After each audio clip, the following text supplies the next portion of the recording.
का हो काहे मुंह फुला के बैठल बाड़ू? तो का करी, आपके माई बाबूजी बहुत झगड़ा करला। घर में रोज कचकच कचकच भइल बा। आज अलगे बिलगा हो के रही। बाड़ तू बहु बड़ा घर में ना ऐसे लड़ा बड़ा करेलू बखरा के। बाड़ तू बहु बड़ा घर में ना ऐसे लड़ा बड़ा करेलू बखरा के। काहे बारू पगलाइल धनिया कहियो करैबू झगड़ा के। काहे बारू पगलाइल धनिया कहियो करैबू झगड़ा के।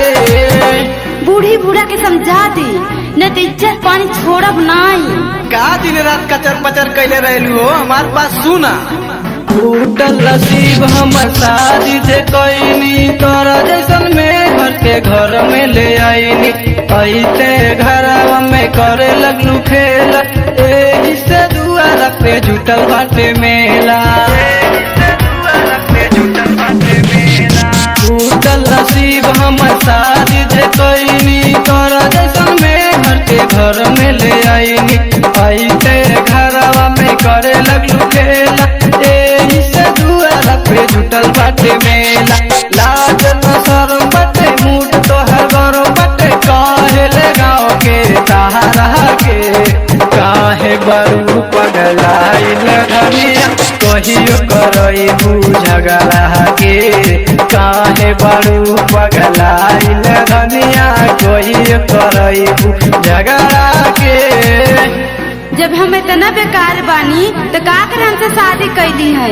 हाँ तो इतना भाव मत खा, हमारा पसंद से थोड़ी आयल बाड़ू। तोहके पसंद बना मनोज चाचा, हम नहीं जाननी की होई ऐसन दासा। अनिल गवैया के आवत रोवैया, काहे ले जा तू करे लड़ैया। काहे ले जा तू करे लड़ैया। तोहके पसंद बना मनोज चाचा, हम नहीं जाननी की होई ऐसन दासा। अनिल गवैया के आवत रोवैया, काहे ले जा तू करे लड़ैया। मनवा मोहाई गई तोह पे अजराई गई, हम नहीं जाननी न खड़ा के। काहे बारू पगलाइल धनिया कहियो करैबू झगड़ा के। काहे बारू पगलाइल धनिया कहियो करैबू